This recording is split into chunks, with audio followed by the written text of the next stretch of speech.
So domestic trade is upbeat in early trade after yesterday's muted trade.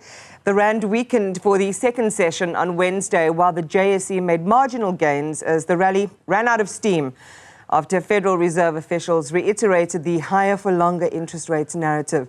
Chief Investment Officer and founder at Makwe Fund Managers, Makwe Masilela, joins us now to look at these and some of the other market-moving stories. Makwe, good morning to you and welcome. So the rand winning back lost gains in early trade. Is the currency hinting, something election-related here? To some extent, and it's a harsh reality, and most market participants, they won't say that out loud. I think we're getting to a point where we now realize that, listen, the current ruling party will continue in whatever form or shape to be in charge. And with that happening already, we know their policies, meaning we don't expect them to rock the boat. So we expect some form of certainty going forward. And yes, we continue to have a play when it comes to load shedding. So far, we see most industries not affected, but also not forgetting that China, which happens to be the major consumer of our commodities, is showing some signs of improvement, even some support for their property sector. That bodes well for commodity prices, and the rand also benefiting from that. And the US dollar, because now we strongly feel that maybe come September or so, cuts should go down that side. That tends to be kind of negative for the US dollar itself, and the rand is benefiting from that.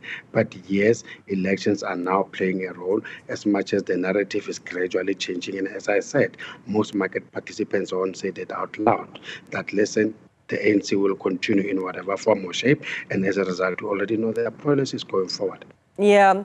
Makwe, in fact, we must have another discussion at a future date around the evaluation of the rand as a currency. It's a discussion that's coming back, and I think it's quite an important one. But I want to talk about oil because it's firmer, gold hardly changing, because the focus is now turning to that US data. What factors are driving the moves here? As what is happening with the US dollar, then that gets to impact the yellow metal, and also expectations when you see that the interest rates will stay higher for longer.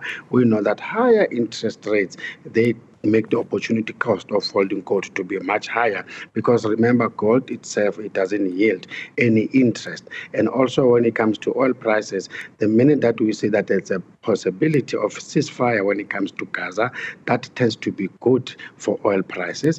But also we've seen with the trade numbers released from China that China continued to import a lot of oil, and we know that China itself is the biggest importer of oil, so that's an indication of demand as well. So there is that tug of war between all those issues.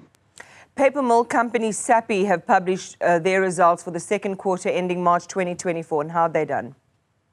Not too shabby. Remember, as you are saying, this is a paper company, and they've seen some decent improvement, and especially when it comes to their pulp segment and cost savings. As a result, the guys are expecting, what they call the overall financial performance improved by almost 10%.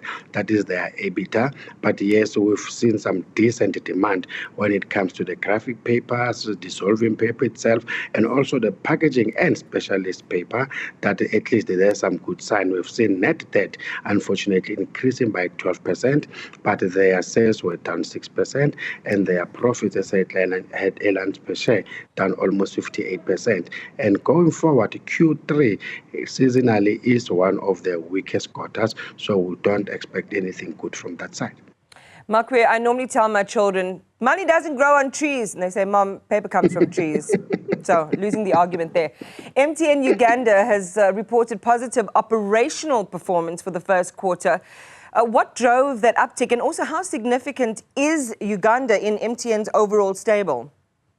And the reason the guys have managed to do a little bit better, remember, when it comes to inflation in Uganda, it's sitting at almost 3.2%, the increase thereof. You compare that to what happened to Ghana, we saw almost at 24%, Nigeria 33%, and also the currency valuation. Theirs was around 2.7%, and then when it comes to Ghana, it was almost 8.4%, in Nigeria, hoping 60%.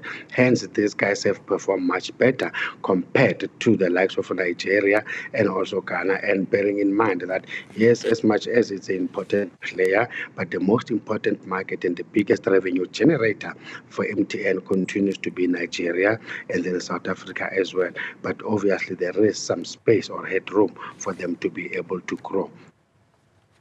Makwe, thanks as always. Appreciate you stopping by. We'll chat again soon.